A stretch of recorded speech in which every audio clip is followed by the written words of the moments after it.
need to have a shared sense of objectives, direction.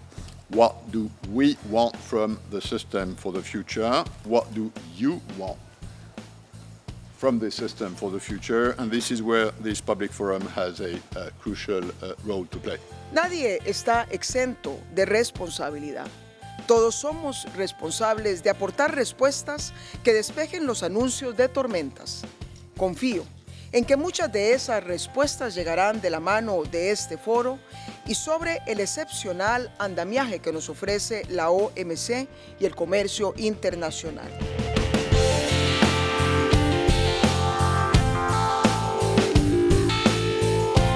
The first priority right now, I think, is to increase market access with the proper safeguards for developing the most vulnerable countries. But we also need to have an operational definition of when a country has a food emergency.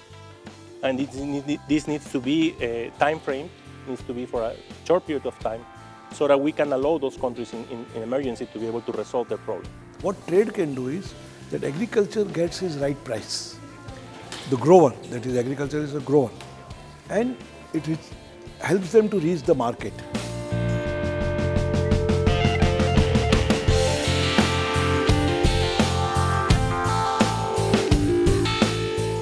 There is no one body that we can say this is the leader in food security governance, FAO, WFP, or any other organization. It has to be a platform on which we agree upon. If you want a sustainable growth, then WTO has to play an important role to see that the growth reaches the right people and at a right price. We will have to make sure that we differentiate in the treatment of large agriculture and smallholders and small farmers.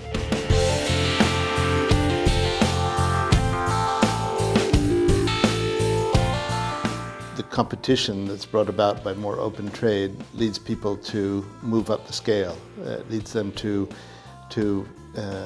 employ better, more effective, more cost-efficient, more energy-efficient technology, more modern technology, less polluting technology.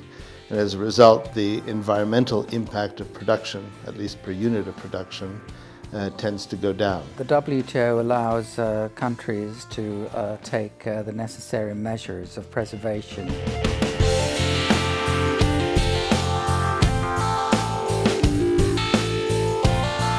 have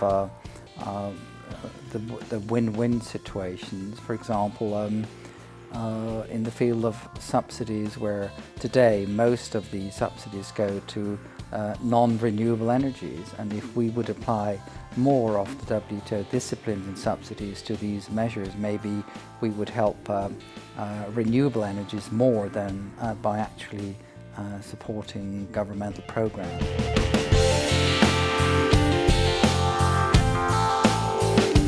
Value-added trade has been going on for long, but given the diversity of rules of origin, it's rather hard to give a fair share of countries whose manufacturing goods but not be mentioned within the good itself. So Made in the World initiative for me is a hope for developing countries whose manufacturing sectors are not as big as other countries. Let's take an example, Boeing. For everybody it's a US plane, but in fact you will find parts made in Italy, parts made in Japan, Korea, Sweden. It's made in the world. It is very difficult to define the home country or the country of origin in a precise way of any particular good. So it means that we need to change our focus to understanding the structure of production internationally and to understand the new dynamics that emerge out of that new geography of production. When you talk about trade, you mostly talk about exports and not imports. But if you see this, the full picture, then you realize that imports are very important in order for be able to have competitive exports. You need to source imports from abroad, business services and intermediate goods in order to be a successful exporter. Rather than import competition being something which both labor and management combined to come together to typically resist, because it hurt them, both. We now have a situation where trade and tasks competes against those who hold certain tasks in countries, but not necessarily. In fact, to the contrary, it aids the management, which is seeking to lower production costs and raise shareholder value. These rules of origin, there are rules that are applied when you put a sticker on a product made in. These rules, if we want to truly be in line with what happens in the world with the trade in value added, these rules might need to be changed in order to reflect the concrete realities, the way firms operate, and also to make sure that what trade policy does creates maximum benefits.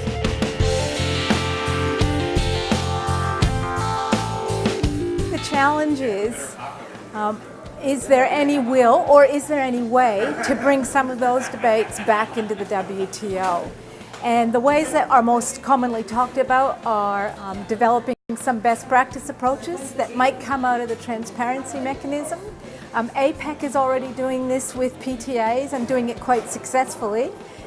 Another possibility is thinking about a new approach to negotiations, critical mass approach.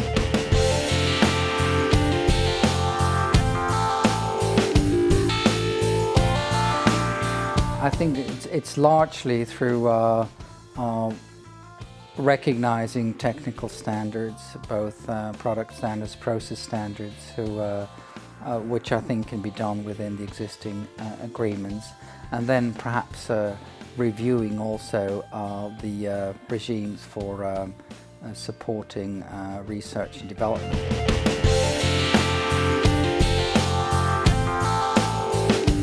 I think the principal challenge for global trade and for the global trading system is to ensure that the growth in trade leads to a growth in development, that it leads to improvement in social justice, improvement in environmental management, and not simply the generation of wealth.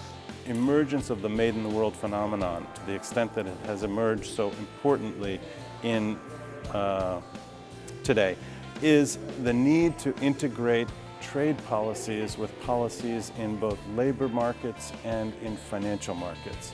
And that's a very ambitious task for the WTO. Trading system is being facing the challenge of, first of all, agree and conclude the Doha round in a way that will actually, in my view, in a way that will promote the conditions for achieving global food security. In the field of the environment, clearly this is the challenge of climate change here.